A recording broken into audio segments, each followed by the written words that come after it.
안녕하세요. 여러분들의 주식 멘토 정윤호 인사드리겠습니다. 오늘은 기가비스에 대해서 알아보는 시간 가져보도록 하겠습니다. 기가비스는 세계 제1의 AOI, AOR 전문 회사를 꿈꾸고 있는 기업입니다. 기가비스는 반도체 기판 제조사에게 기판의 내층을 검사하는 설비인 AOI와 불량을 수리하는 설비인 AOR 두 가지를 주로 공급하면서 사업을 영위하고 있는 기업입니다. 그러면 이 기업은 어떤 환경 속에서 돈을 벌 수 있고 올해 왜 상장에 성공하면서 관심을 받았는지 그 이유까지 말씀드리도록 하겠습니다. 먼저 기가비스가 하는 일을 이해하기 위해서는 반도체 기판 종류에 대해서 먼저 한번 이해를 하고 가는 것이 필요하겠습니다. 반도체 기판은 어떤 것이냐면은 만들어진 반도체 칩셋이 제 역할을 하기 위해서 이를 감싸주는 일종의 바탕막이라고 보시면 되겠습니다. 각각의 반도체 칩은 이게 손상될 수도 있고 제 역할을 할 수 있는 상태가 아니기 때문에 이렇게 반도체 기판에 꽂아가지고 장착해가지고 반도체의 성능을 제대로 풀어내고 이렇게 연결시켜주면서 또한 안정성도 높여주는 역할을 하게 됩니다. 그렇기 때문에 반도체 기판은 오랜 시간 계속 이제 사용되어 왔고요. 시간이 지날수록 더 고성능의 반도체가 개발이 되었잖아요. 더 고성능의 반도체를 더 제대로 사용하기 위한 고성능의 기판 또한 요구받게 되는 상황이 되었습니다. 그래서 이제 최근 사용되고 있는 주요 기판들이 이 FC가 달려있는 그 기판들 종류가 되겠습니다. 이 FC는 일종의 기술을 뜻하는데요. 바로 칩을 뒤집어 버린다. 플립칩의 약자가 되겠습니다. 이게 어떤 의미인지는 이 사진을 보면서 말씀을 드릴게요.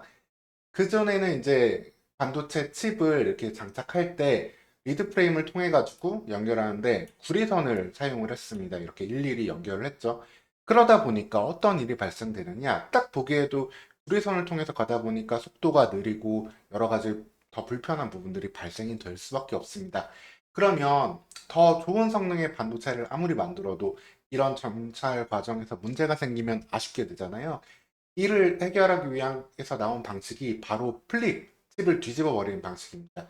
이렇게 뒤집어 버리면 어떠한 결과가 나오게 되느냐?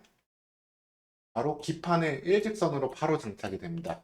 리드 프레임으로 중심을 잡아주고 범퍼와 숄더블을 활용하면서 이렇게 바로 연결을 해줘 버리게 됩니다. 그러면은 어떻게 될까요? 딱 보더라도 더욱더 고속으로, 더욱더 저전력으로, 더욱더 효과적으로 반도체의 성능을 이끌어내게 됩니다. 즉, 현재는 반도체 기판도 이만큼 진화를 해왔고 FC BGA와 FC CSP 두 가지의 기판이 계속해서 더 사용되고 있는 상황입니다. 그러면은 이 두 개의 기판, CSP와 BGA 기판에 대해서도 여러분들이 좀 차이를 알고 가셔야 되는데요. 왜 그러냐? 이 BGA 기판의 중요성이 커짐에 따라서 기가비스의 역할 또한 늘어났기 때문입니다. 그 이유를 말씀드릴게요. CSP 기판 같은 경우는 칩과 기판 사이즈가 비슷합니다. 흔히 이름 그대로 칩 스케일 패키지입니다. 반도체 칩과 이걸 둘러싼 기판이 비슷한 크기고요. 왜 이 기판을 사용했느냐? 바로 스마트폰에 들어가기 위해서 그렇습니다. 스마트폰은 크기가 한정적이잖아요. 그러다 보니까 넓은 기판을 사용하고 싶어도 사용할 수가 없고 최대한 반도체 칩과 유사한 크기로 만들어가지고 사용을 했습니다. 이 기판의 경우는 크기가 크지 않기 때문에 개당 가격이 별로 비싸지 않고요. 수율 또한 안정적으로 나왔습니다. 즉, CSP 기판은 그냥 언제든지 편하게 만들어서 쓸 수 있는 상황이었고요. 쭉 이렇게 만들 쓰다가 뭐 불량 나면 버리고 쭉 만들어 쓰다 불량 나면 버리고 이게 됐던 게 CSP 기판이 되겠습니다. 그런데 지금 더 중요하게 되는 게 바로 이 BJ 기판이거든요. 이제 스마트폰보다 훨씬 더 큰 뭐 노트북, 나아가서 이제 서버 시장에 들어가는 제품들이 계속 필요하게 되는데 여기에는 큰 기판을 사용합니다. 볼 그리드 어레이 방식으로 해가지고 사용을 하게 되고요. 이 넓은 기판에다가 반도체 칩을 꽂고 여기에 또 메모리 칩까지도 사용하기도 하는 그런 경우가 나타납니다. 즉, 최대한 반도체 효율을 극대화하기 위한 방식인 거죠. 압도적인 성능을 훨씬 더 자랑할 수 있게 됩니다. 그러면 다 좋은데 뭐가 문제냐? 항상 좋은 거는 비싸잖아요. 가격의 문제가 발생합니다. FC BJ 방식의 기판을 봤을 때 PC용으로 봤을 때도 133에서 333달러의 가격이 나오게 되고 서버용은 훨씬 더 비싸게 됩니다. 400달러에서 1000달러까지 가격이 나오게 되거든요. 또한 문제는 수율도 떨어지게 됩니다. 아무래도 크게 크다 보니까요. 그래서 FC BGA 기판 PC용의 경우는 70%의 수율, 서버용은 그 수율이 50%까지 떨어집니다. 즉 CSP 기판 쓸 때는 그냥 만들다가 하나 분량 남으면 버려도 되는데 이 비즈 기판은 그럴 수가 없어요. 저 안 그래도 비싼 기판을 하나 만들어 썼고 다음 거 쓰려고 봤는데 불량이에요. 또 다음 거 썼어요. 그 다음 거 또 만들어 쓰려고 하는데 또 불량이에요. 이렇게 되면 이 폐기하는 비용이 상당히 커지게 되잖아요. 그래서 필요해진 게 이 기판을 그러면은 고쳐 쓰면 되지 않느냐, 문제를 찾아서 고쳐 쓰면 되지 않느냐, 그런 니즈가 발생하게 된 것입니다. 자, 그러면 그런 상황에서 기가비스는 어떤 역할을 하는지 말씀드릴게요. 주 제품이 두 가지라고 말씀드렸는데요. 이 AY 제품을 통해서 검사를 하고 AOR을 통해서 수리를 하게 됩니다. 두 제품이 실질적으로 매출 비중 70%를 차지하고 있는데 또한 추가적인 제품으로 VRS도 있습니다. 이 제품의 매출 비중도 계속해서 올라오고 있는데요. 이 VRS 먼저 간단히 말씀드리면 AY가 이제 먼저 광학으로 물리적인 광학으로 검사를 하고 나면은 VRS로 심층적인 검사를 한 번 더 합니다. 그래서 이 제품은 수리하면 되겠다 할때 자동 광학 수리기 AOR이 수리해주는 역할을 하게 되고요. 그러면 자세히 AOR에 대해서도 살펴보도록 하겠습니다. 이게 사람 눈으로는 기판의 문제점을 찾아볼 수가 없잖아요. 이렇게 계속 일정하게 배열되어 있어야 되는 상황인데 이것들에 대해서 사람 눈으로는 볼 수 없는데 빛으로 쏴가지고 발견하게 됩니다. 이렇게 뭔가 문제가 생겨가지고 조그매지는 모습 사진으로도 볼 수 있죠.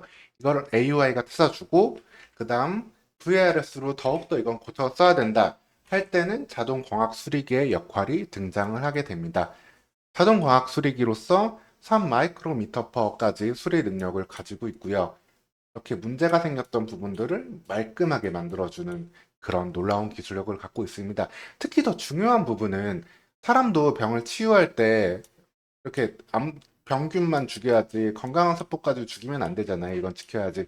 이렇게 치료할 때 마찬가지로 기판의 원재료가 되는 ABF는 훼손을 하면 안 됩니다.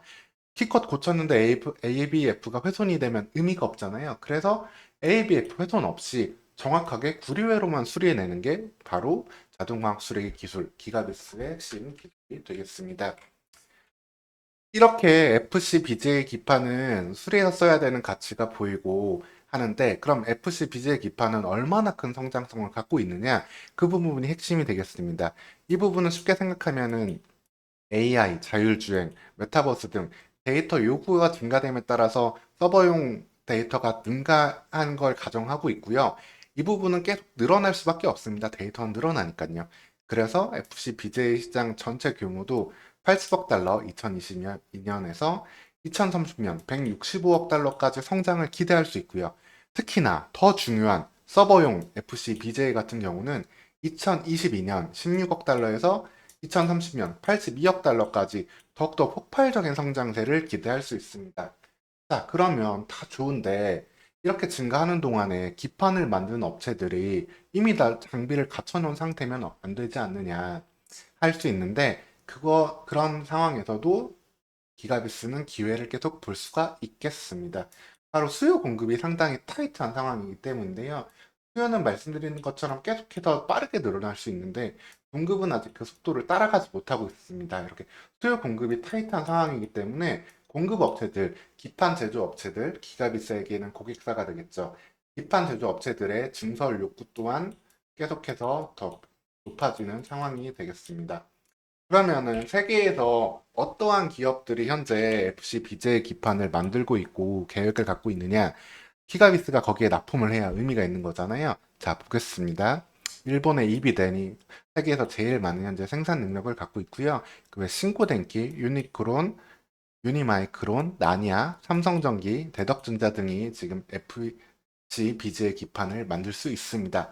제가 이렇게 주요하게 체크해드린 기업들이 대부분인데 이 기업들 전반에 기가백스는 다 납품을 하고 있어요. 다 고객사로 두고 있는 상황이고요. 그렇기 때문에 이 기업들이 갖고 있는 이런 증설 계획에 따라서 기가비스 또한 성장성을 상당히 기대해 볼 수 있는 부분이 되겠습니다. 그렇기 때문에 기가비스는 작년까지도 올해까지도 꾸준히 실적 성장, 영업이익 성장세를 보여주고 있었고요. 올해 상장에 성공하면서 많은 사람들의 관심을 받는 기업이 되겠습니다.